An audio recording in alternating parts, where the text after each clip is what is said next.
Hello Zimbabwe and welcome to LiveTalk. We are coming to you live from Studio 7 at the Voice of America in Washington. I am your host, Taboka Ngcuwe. Tonight we are discussing the year 2024. The year 2023 was characterized by disputed elections in Zimbabwe, a subdued economy, and drought that is expected to leave 2.7 million people needing humanitarian assistance. But first, let's take a look at what is happening in other parts of the world. New Year's Day arrived to cheers from thousands in New York's Times Square, where a sparkling crystal ball descended to start 2024 with hope for some. Even as the world's ongoing conflicts subdued celebrations and raised security concerns across the globe. All right, so how are you feeling right now that it's 2024? We made it! What are your hopes and dreams for the year to come? All distant. We're wishing for love, peace, happiness, and for them to get married and be happy forever.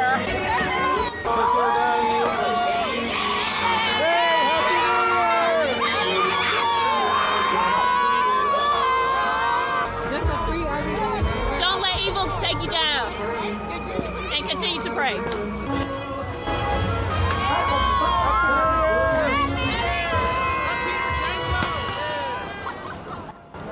I just hope it's just a better place to live. Everyone just come together as one, you know, and just love on each other. New wars and growing hunger and poverty on a warming planet, and little the United Nations can do to fix it. VOA correspondent Margaret Bashir looks at the UN's future in a world where its impact is shrinking. In 2023, the war in Ukraine entered its second year, with no peace on the horizon. Military coups destabilized parts of Africa, and new and deadly wars arose in Sudan and the Middle East. The United Nations has had little success in stopping the bloodshed. It's particularly been challenging because the kinds of conflicts the UN has been facing over the last year have been exactly the kinds of conflicts that the UN is least well equipped to manage. They're conflicts between the big permanent members of the Security Council. And when those countries are involved, the UN has the least scope for action. That's because Britain, China, France, Russia, and the United States can use their vetoes to block sanctions and other tools the Council can use to maintain peace and security. This past year, geopolitical divisions intensified over Russia's war in Ukraine, and since October, Washington's support for Israel's war against Hamas. And the mood in the Security Council now is poisonous. The people of Gaza are looking into the abyss. Secretary General Antonio Guterres was unable to unblock the paralysis by invoking in December the rarely used Article 99 of the UN Charter to press the Council for a humanitarian ceasefire in the Israel-Hamas war. The United States vetoed his appeal, and Israel called for his resignation. The news wasn't much better for the UN's peacekeeping efforts in the field. The organization's Blue Helmets marked 75 years of peace operations this year. But the anniversary comes as Mali and the Democratic Republic of Congo demand that UN forces leave their territory, and as Haiti appeals for an international force to help stabilize the country, just not a UN one. In Africa, leaders are turning more to forces drawn from regional blocs to deal with sub-Saharan crises. This, along with peacekeeping's hefty annual budget of more than $6 billion, has prompted questions about the efficiency, value, and need for present and future missions. Moving forward, what we think we should work together with the member states on is to make sure that UN peacekeeping operations, when they are warranted, will be fit for purpose. And when it's about enforcement, not peacekeeping, then it's not for UN peacekeeping to do enforcement, it's for other form of operation. One hopeful moment came at the COP28 climate conference in Dubai. Delegates agreed for the first time on the need to move away from fossil fuels, a major driver of global warming. With climate change intensifying natural disasters, conflicts, and other global shocks, the UN has been called upon more to mobilize delivery of humanitarian assistance. We see both things, right? We see that even when there's diminished political space to broker political solutions to conflicts or to human crises, there's still the real potential to do important, significant work on the humanitarian scale, but it has to be funded, it has to be supported in order to get the sort of greatest impact. Over decades, many have called for reforms to the UN, including expanding Security Council representation to reflect current realities. The UN was paralyzed for long periods of the Cold War.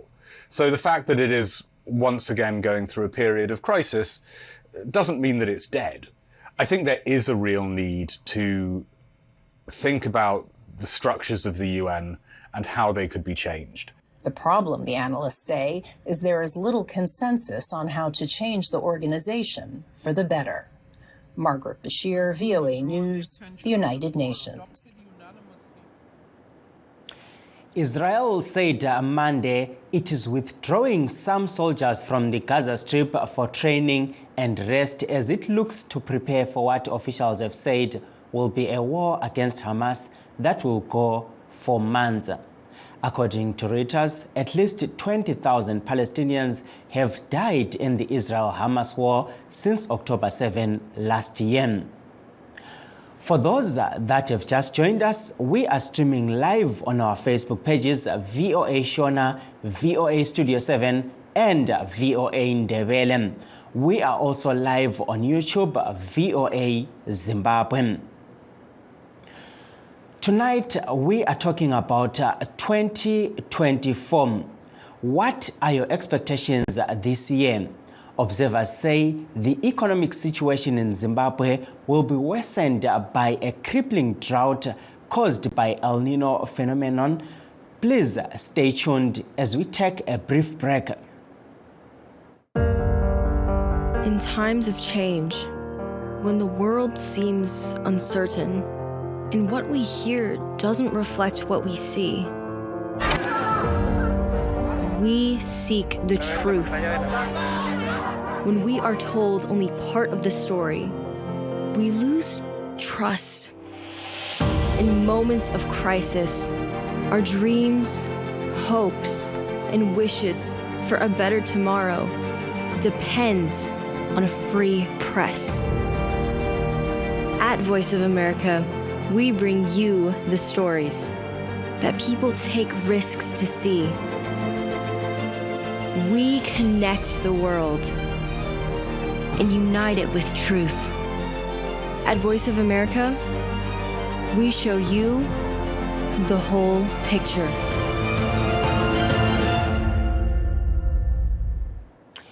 To discuss this issue, we are joined on Skype by Masimba Mabaza of ZANU-PF and on the phone, Fortune Mlalazi of the Opposition Citizens Coalition for Change and Efi Dlelangube, an economic and political commentator with the National Consumer Rights Association. Welcome to Live Talk, gentlemen. Welcome, Zimbabwe. Thank you there, Mr. Mabaza. It seems we are still trying to connect with the others, but as we have seen the year 2023, there was a lot of drama happening, especially at the end of the year, where we saw the August elections, the recalls, the court cases, a lot of activity happening in the political scene there. What can we expect to see as 2024 comes in, Mr. Mabaza? To start with, I think 2023 was quite a fruitful year for ZANU-PF and its supporters. It is the year we won elections and we accepted the win. I know it's the year where the other parties complained bitterly, but we had won the elections and Zimbabweans celebrated with us. So 2023 was a year of progress. But now what do we expect in 2024? We expect progress. We expect a proper development. Yes, there has been a problem of drought, which is induced by these El Ninos which were coming up. But what we have seen is that the rains have come some have come with floods, but the floods were not enough to destroy the crops. Actually, people are now starting to plant their crops, and we are expecting a medium harvest in Zimbabwe because of the rains which have come, albeit very late, but they will definitely serve a purpose. And again, our economic transformation is proceeding. The government is doing all what it can do to make sure that all the sectors of industry are actually firing from all the corners. The Minister of Finance, Comrade Mthuli Ncube, who actually won the Best Minister of the Year award last year here in England, is actually going to do more than what he did last year. So last year was a foundation of an economic recovery. This year is the year of enjoying the fruits of our economic recovery.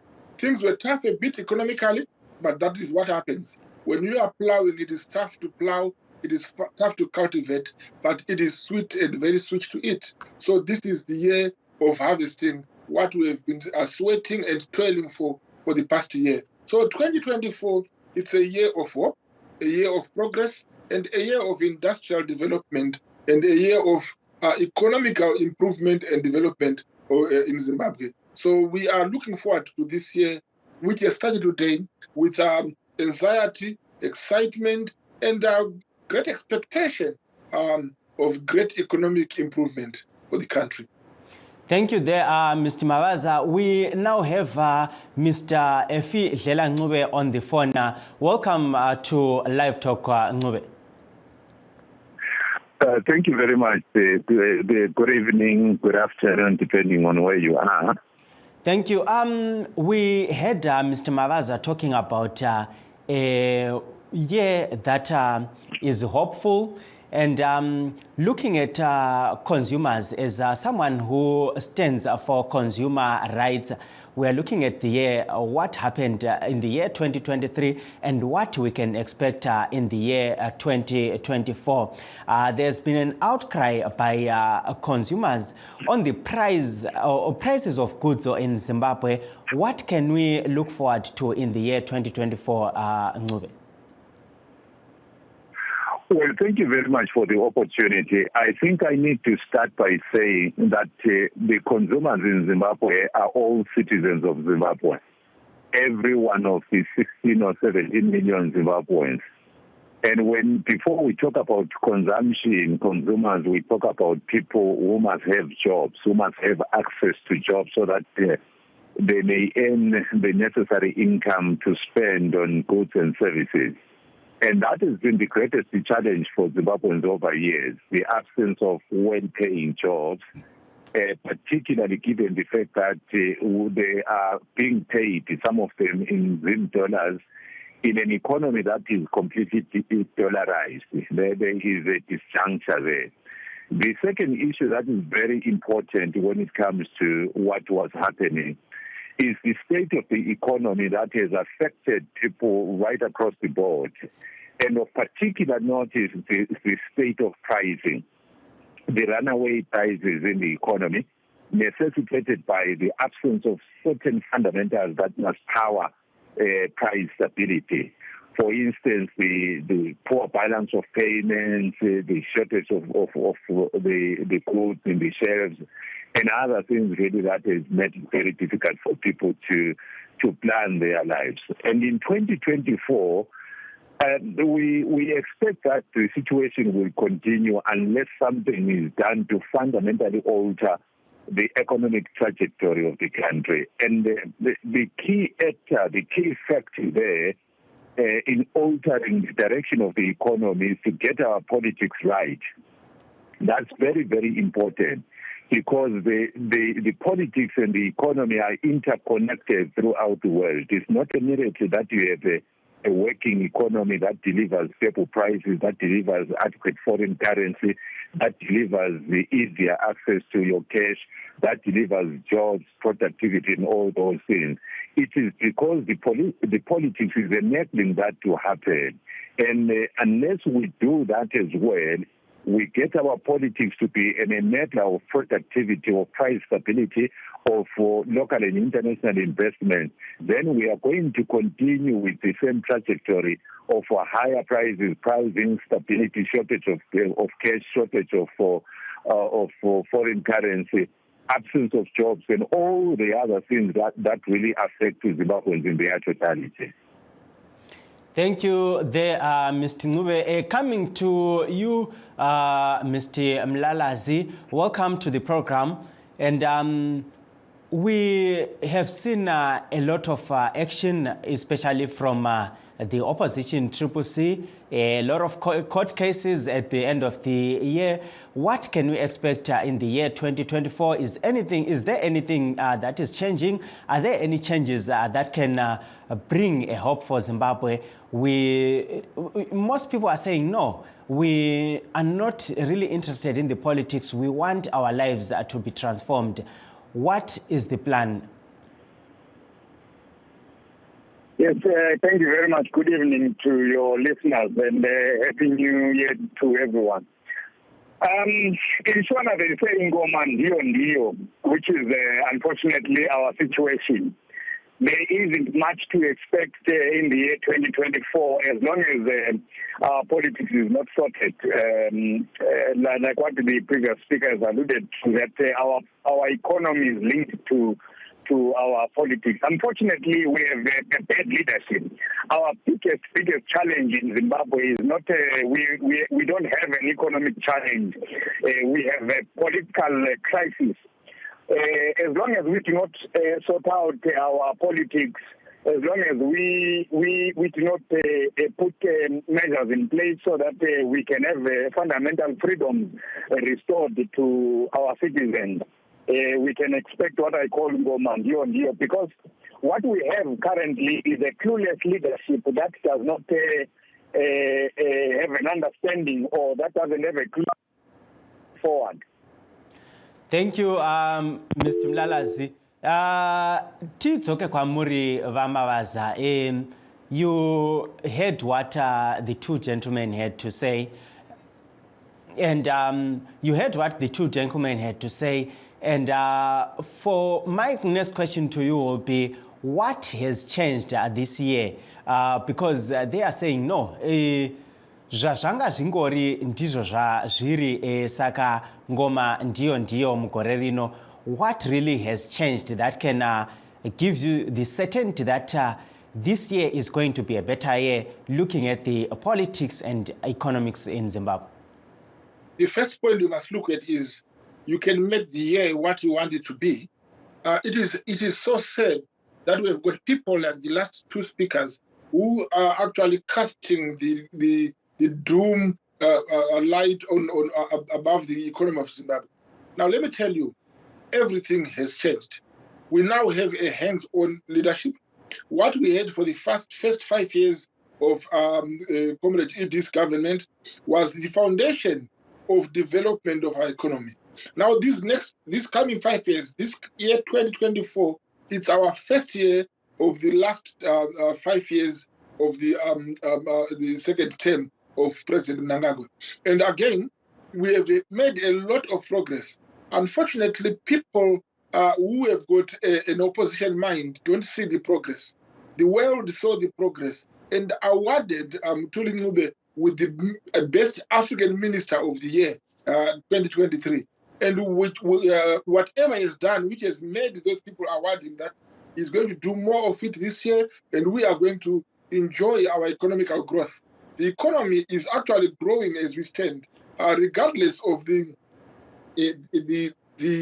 drought which has threatened us. The rains have started coming down, and the people are actually, as I have said, our agricultural sector is actually booming as we speak. Our mining industry, which had just had a small pause because of the rains, has been picking up very well. In some other mines, we have got more than 18 minerals which we have discovered in the last year and so. And all these things put together and put into the market, Zimbabwean economy is increasing. So in other words, a lot of things have changed. Coming to politics, which my colleagues seem to dwell on without understanding what they are saying.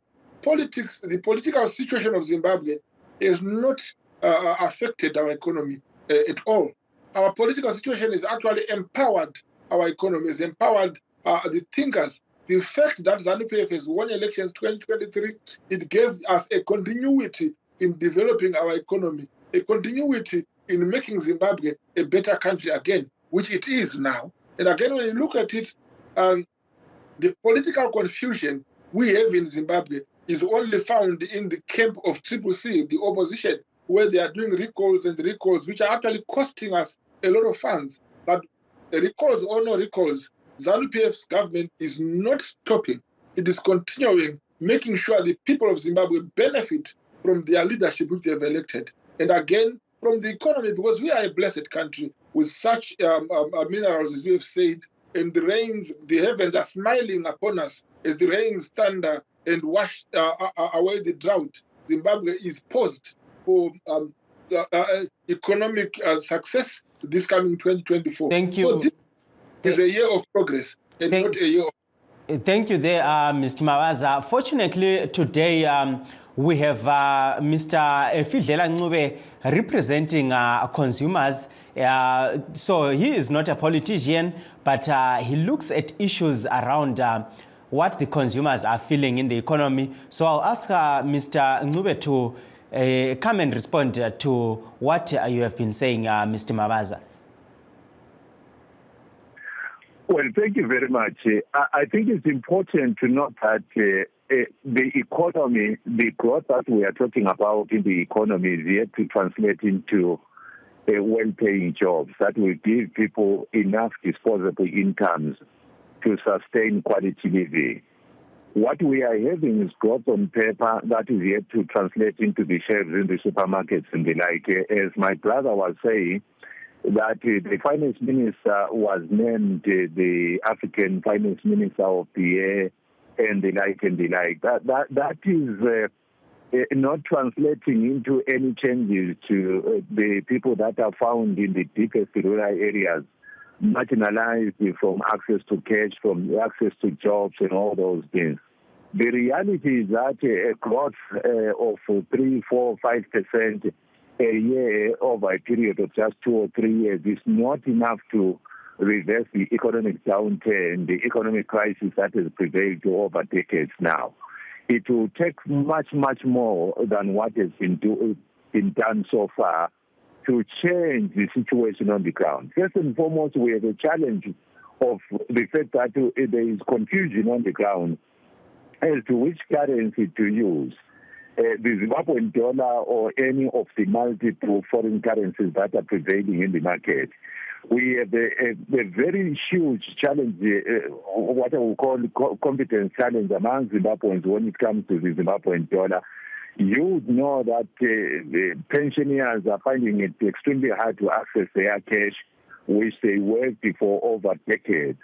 So there are so many fundamental challenges really that cannot be eliminated just by speaking good in terms of our politics and all those things. Our economy is in bad state in as far as is necessary to change the economic realities, lived realities on the ground. So much as it has been said that the economy is growing, there is continuity. For many people, the continuity that they are seeing is not the economic development. It is the poverty. There is continuity of poverty, of hunger, of unemployment, or of suffering. And therefore, we must, whatever economic policies are deployed, be mindful of the situation, the lived realities of so many people that are unable to pay their school fees, meet their the educational needs of their kids,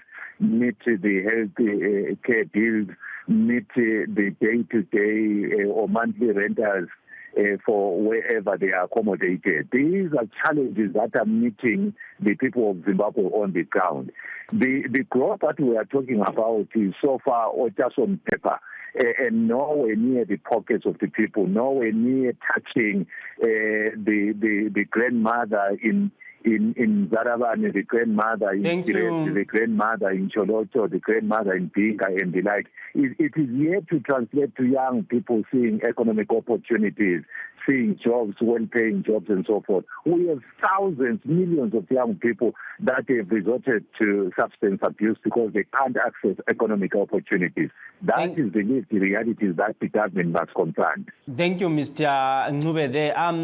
Coming to you, Mr. Mlalazi, as the opposition, what are the plans for 2024 to push forward for the issues that you have raised in this platform in terms of unemployment, in terms of developing the economy of the country? What is the plan for 2024? Before we get to the plans of the opposition, I think we need to emphasize that the biggest challenge, the biggest elephant in the room is ZANU-PF. And you can't plan anything economically as long as ZANU-PF is still in charge. 1 minute remaining. We need to get rid of ZANU-PF. ZANU-PF needs to go as soon as possible.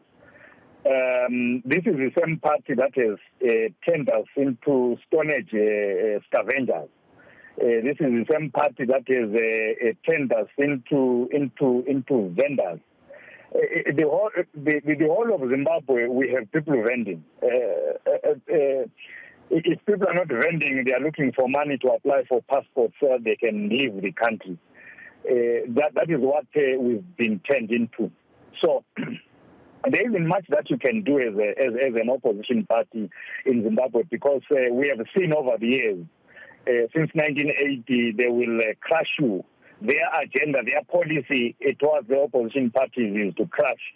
We saw it happened with ZAPU, with the Forum Party, Zoom, and all other parties that came. Your airtime is exhausted and your call has been terminated. Please load airtime. Thank you, Mr. Mlalazi. Unfortunately, he got cut off. Coming to you, Vam Mavaza, in a minute, can you respond to the two gentlemen?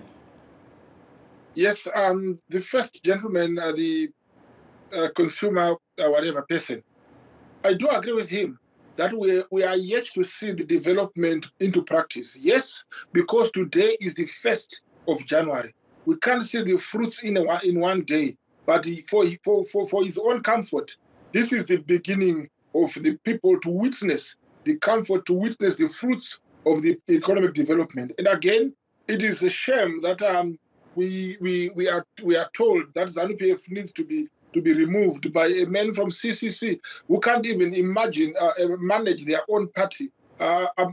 It's laughable. The reality of the matter is ZANU-PF has been stable, has been solid in itself, has been uniting itself as a party, and it's uniting the country. And that's thank you there, Vamavaza. Unfortunately, time is not on our side. Mr. Ncube, can you come and wrap up in 30 seconds? Thank you very much. I think what will be important in 2024 is to focus, give attention to political stability in the country, address all the economic, and political risk factors that are preventing the country from moving forward. That is extremely important. And from a consumer standpoint of view, it's important to stabilize prices, ensure that people have access to foreign currency, that they have access to jobs, and also to minimize the impact of the taxes that we are seeing coming in, because they are going to eliminate much of the disposable incomes and drive many people away from the revenue. Thank you, Mr. Ncube. Unfortunately, time is not on our side. Let me take this opportunity to thank you for coming on the program. And that brings us to the end of our show. Let's make another date tomorrow. Signing off in Washington, I am Taboka Ncube.